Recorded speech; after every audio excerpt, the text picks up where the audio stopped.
Good morning and welcome to my channel. Today I would like you to please have a look at this plant. This is Euphorbia trigona. It's a huge plant. Potentially it can grow to be a big tree. I got it as a cutting from someone whose plant just overgrew his apartment, and he just cut it into pieces, and he was giving away pieces of Euphorbia trigona, and I got a piece. I got just a short stem.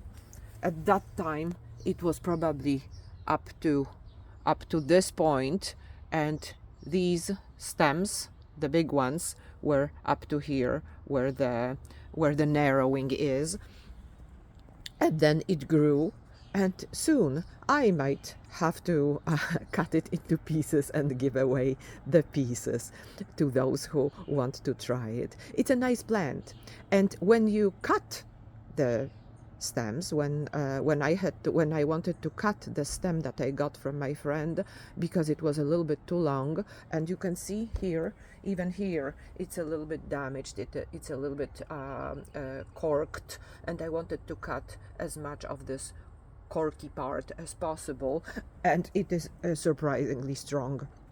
It's just I had to use a saw, and it was as strong as wood. Also, just like all euphorbias, this euphorbia in particular, like all euphorbias, are filled with sap, and this sap is very toxic and poisonous, and also when it lands on the skin, it burns the skin. It can cause allergic reaction, and if not allergic reaction, it just leaves. It just burns the skin. So one needs to be very careful with it. The saw, after having cut the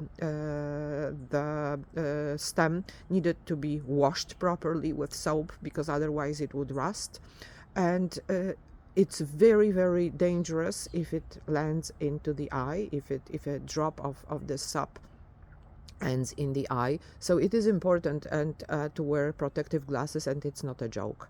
It's really important. So this is one part of my story about my Euphorbia trigona. The other part is that I keep it at home, obviously, for the winter, and this year I took it outside when the temperatures allowed. However, I didn't take all the necessary precautions about which I always knew, and I took it outside a little bit too soon.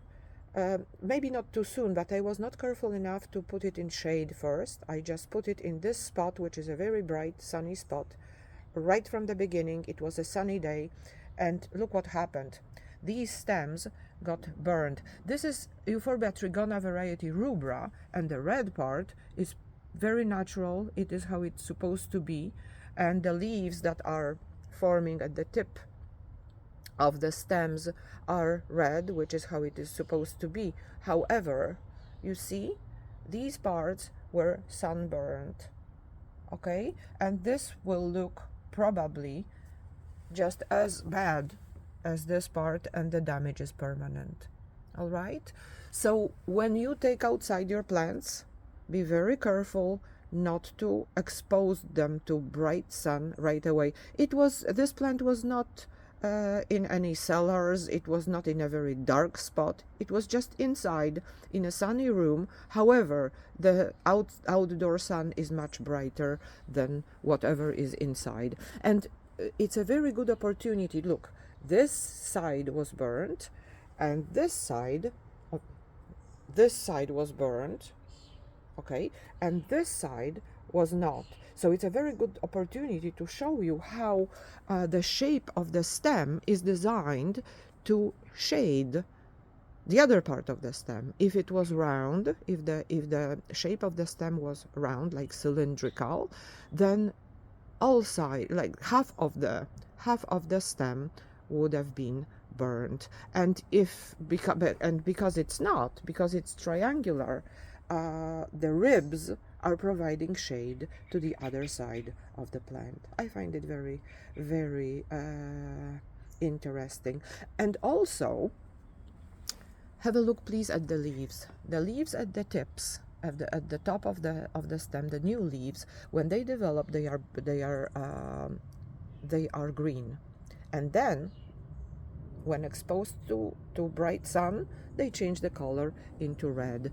And when this plant produced some leaves when it was on the inside during its winter, during its winter rest, it produced some leaves. It grew a little bit because it doesn't undergo a total winter rest. The leaves were completely green, light green, and then they changed color here. Many of them fell already because it's end of May, and they were burned by the sun, just like the stems, except, oh, here you see, here are the leaves that actually died because they were too damaged. But it's a natural process for this Euphorbia trigona. It loses the leaves. The leaves are not meant to last forever, and they only develop at the tips of the stems. Okay, so this is it. This is what I wanted to share with you about my Euphorbia trigona. I hope you like it. I hope you like it. It's a very nice plant to have, and it's a very easy plant to keep, unless you if you don't put it in a sun that is too bright at the beginning of the season, then it's easy peasy. Okay, thank you very much for watching. Have a good day.